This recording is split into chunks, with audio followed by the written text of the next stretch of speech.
Hi. I thought for my last vlog what I would do is talk you through a typical placement, how I prepare for those, and then kind of what you get up to during the day on a clinical EMS placement. So for those of you who haven't watched any of my previous amazing videos, I'm Caitlin. I am a 4th year vet student at Royal Dutch School of Veterinary Studies in Edinburgh, and I have been on a lot of placements. So the placement I'm talking about in the video was at Pets for Vets, Pollokshaws. And it was a really good placement. They were very helpful, can't recommend it enough. But all placements are different, you're going to all have different experiences, and it's really important not to compare yourself to your peers because comparison is the thief of joy. I think it's really important when you're on EMS to make sure that you're still taking care of yourself, you're staying hydrated, you're eating lots, because you get really hot in surgery and you're on your feet all day, and it can be really tiring. It's a lot of early starts and sometimes late nights, so it's just important that you take care of yourself and you of course eat healthy, stay hydrated throughout the day, and just prepare yourself in the best way possible so you can really make the most of your placement and enjoy it the most you can. Some other general advice I would have for placements is always offer to make a cup of tea. I think that really goes a long way. The practices really tend to appreciate that when it just shows you're really keen and eager. And also always ask the nurses if there's anything you can do to help as well, because I feel like there's nothing worse than standing there feeling like a spare part, especially when it's your first couple days and you're really anxious and you don't want to get in the way. So always ask the nurses for help. They generally really appreciate that, and it just helps to ingratiate you a bit more to the team, and they're really grateful normally that you're taking the time to help them with their job and make their lives a bit easier as well. So I don't have any footage from my actual placement because there's obviously a lot of GDPR things and patient confidentiality, and I didn't want to be videoing people's pets without their consent, so I don't have any actual footage from the placement, but I will just be giving you a kind of rough idea of how I prepare for a placement and what I do at night, try and get everything that I've learned over the day into my head a bit more. So yeah, hopefully this is helpful and hopefully you enjoy. I am so excited to finally live out my zoology dreams and do a what's my bag video. So I always take my AirPods. I think this is really useful for commuting.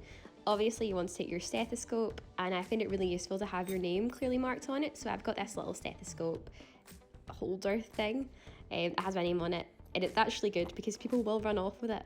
And I just have a wee bag full of stuff, so that's all ready to go normally. And it's just got my fob watch in it. I've got multiple of these so I don't lose them. Some hand sanitizer, great, especially during COVID times. And pens. You're going to want lots of pens because people will run off with your pens as well. I also take some herbal teas just so I've got a wee drink throughout the day, stay hydrated, some painkillers. And I'm really allergic to rabbits, so always allergic eye drops.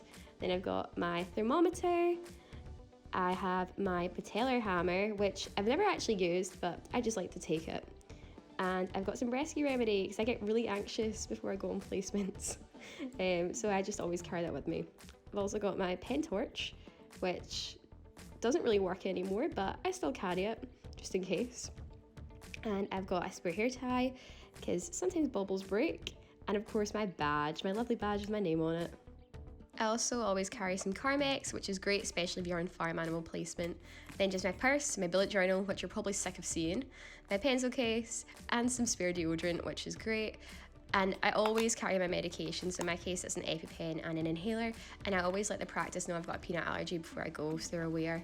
I've got a water bottle, got to stay hydrated, and some snacks. So I've got some really lovely animal biscuits that my sister gave me, but I'll normally carry like a brunch bar, a banana, some fruit, just to eat throughout the day.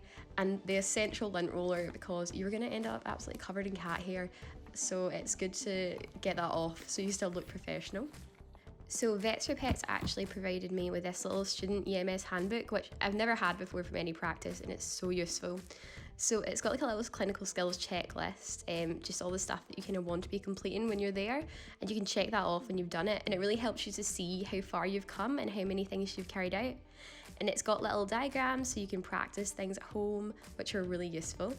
And then also case reports. So at night I would come home and I would write these up for just at least like one case I'd seen that day. So you just have like your kind of history, what you learned from it that made it so valuable to learn from, your clinical exam findings, and then your diagnosis and treatment and what happened to that case in the end.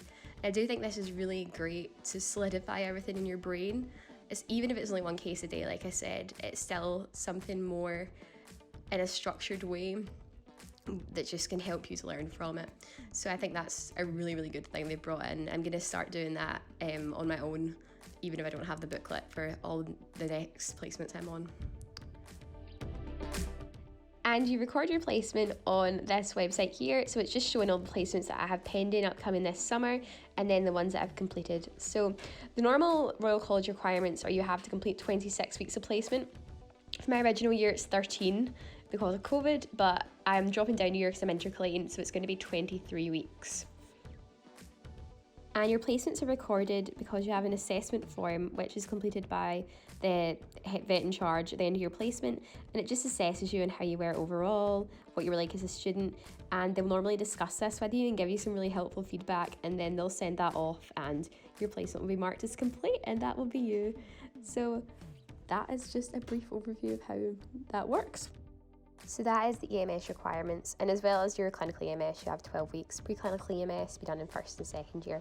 But if you have any questions about that, you can always refer to the Royal College guidelines for EMS, and that has everything on it, including the reductions due to COVID. And I'll of course finish my wee dog again. So I hope this has been useful, and thank you for watching.